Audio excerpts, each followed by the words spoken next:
दरभंगा में सनसनीखेज वारदात। 17 दिन के बेटे के सिर से उठा मां का साया, सनकी पति ने खंती से मारकर ले ली जान। सदर थाना क्षेत्र दरभंगा के रानीपुर गांव में दिल दहला देने वाली घटना सामने आई है। गांव के निवासी प्रमोद पासवान ने अपनी दूसरी पत्नी विभा कुमारी की खंती से मारकर बेरहमी से उसकी जान ले ली। मृतका की गोद में महज 17 दिन के मासूम बेटा है, जिसके सर से अब मां का साया उठ गया है। इलाज के दौरान पटना के एक निजी अस्पताल में महिला ने गुरुवार शाम करीब 4 बजे दम तोड़ दिया। घटना के बाद आरोपी पति फरार हो गया है। ग्रामीणों के अनुसार घटना 26 अगस्त की रात की है। विभा अपने घर में सो रही थी, तभी उसके पति प्रमोद ने खंती से उसके सिर पर वार कर दिया। गंभीर रूप से घायल महिला को आनन फानन में डीएमसीएच ले जाया गया, जहां से डॉक्टरों ने हालत गंभीर देखते हुए पीएमसीएच पटना रेफर कर दिया। बाद में परिजन उसे पटना के एक निजी अस्पताल में ले गए। वहां ऑपरेशन भी हुआ, लेकिन उसे बचाया नहीं जा सका। ग्रामीण बताते हैं कि आरोपी प्रमोद पासवान का आपराधिक इतिहास रहा है। साल 2019 में उसने अपनी पहली पत्नी की भी कुल्हाड़ी से गला काटकर हत्या कर दी थी। उस समय पहली पत्नी भी गर्भवती थी। इस मामले में आरोपी जेल भी गया, लेकिन कुछ समय बाद बाहर आ गया था। इस घटना के बाद से पूरे रानीपुर गांव में दहशत का माहौल है। आरोपी के फरार होने से ग्रामीण अपनी सुरक्षा को लेकर डरे हुए हैं। स्थानीय लोगों ने प्रशासन से आरोपी की तत्काल गिरफ्तारी और कड़ी से कड़ी सजा की मांग की है। मृतका विभा कुमारी का मायका जगदीशपुर गांव नेहरा थाना क्षेत्र में है। इधर पुलिस ने मामला दर्ज कर आरोपी की तलाश तेज कर दी है।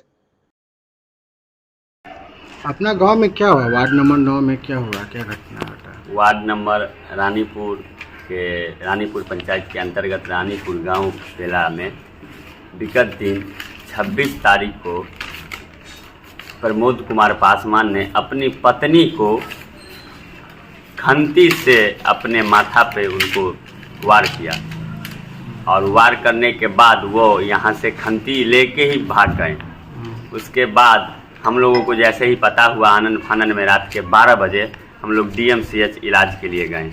वहाँ से हम लोगों को रेफ़र कर दिया गया पीएमसीएच जाने की स्थिति में बहुत ज़्यादा उनका हालत गंभीर हो जाने की स्थिति में हम लोगों ने उनके पटना में ही एक इमरजेंसी हॉस्पिटल में प्राइवेट में भर्ती करवाएं।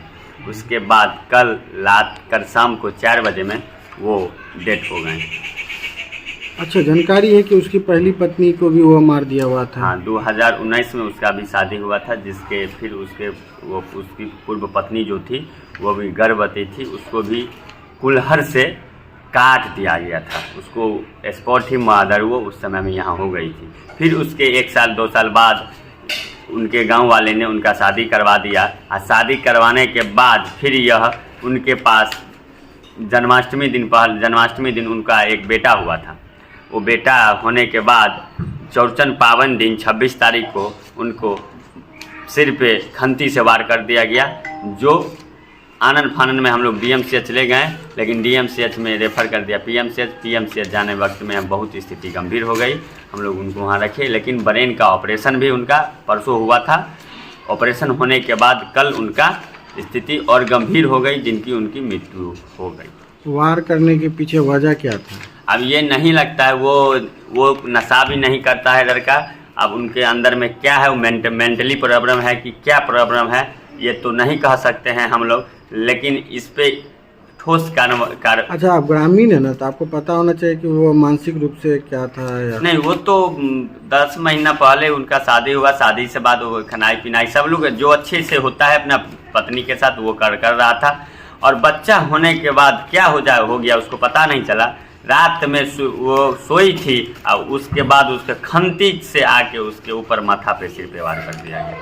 कौन सा थाना अंतर्गत आता है? ये सदर थाना अंतर्गत आता है, रानीपुर गांव, न्यू एयरपोर्ट के बगल में। जो लड़की का मृत्यु है उसका नाम क्या है? विभा कुमारी।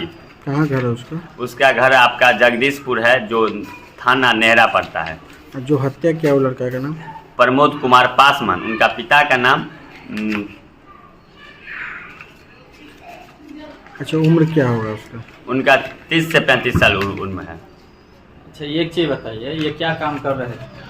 ये रोजा काम कर रहे थे और 6-7 महीना से कोई काम वाम नहीं कर रहे थे। ये घर ही में रहते थे और घर में किसी को जाने भी नहीं देते थे। अच्छा, बाहरी आदमी को भी नहीं जाने देते थे। पहली शादी इनका जो हुई थी कहाँ हुई थी और कैसे ये पहली शादी 2019-20 में हुई थी और उसमें भी जब वो गर्भवती महिला थी और 9 महीना की जब वो होने वाली थी उसी टाइम में आया कहीं न कहीं से और कुल्हड़ से उसका बीचों बीच गर्दन पे काट दिया। उस समय पुलिस कार्रवाई की थी? उस समय पुलिस कार्रवाई भी की थी, उनके परिवार बाद सब लोग कार्रवाई भी की थे। फिर बाद में कैसे न कैसे उनको छुड़ा के ले आया गया। लेकिन ये गांव के लिए बहुत ही और ये जिला के लिए बहुत ही हानिकारक है। ऐसे ऐसे बंदे को उम्र कैद की सज़ा होनी चाहिए, जिसमें आज उनका परिवार ने भी हम लोगों को साथ दिया है और हम लोग ठोस से ठोस कार्रवाई के लिए अपने थाना महोदय। गिरफ्तारी उस टाइम में हुई थी इसका? हाँ, उस टाइम 6-7 दिन बाद जाके गिरफ्तारी हुई थी। अच्छा, अभी क्या स्थिति है यहाँ?